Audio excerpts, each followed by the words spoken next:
গাড়ি বাড়ি দিচ্ছে তারপরে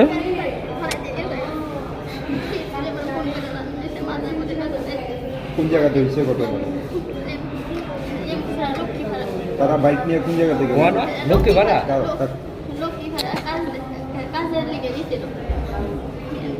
বাইকের মধ্যে কতজন আছিল?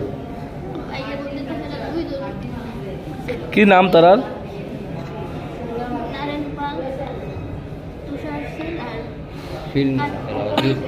তিনজন আসলো বাইকে। হাসপাতালে কে আনছে? যে আহত হয়েছে আপনার কি হয়? এখন অবস্থা কিরকম? গাড়িটা আটক করা হয়েছিল দুর্ঘটনার পর। কই যাইতে আসছিল তারা? কোন জায়গা থেকে কোন জায়গায় যেতে আসছিল? বাইকটা কার আছে? উনি বাইকটা চালাইছিল।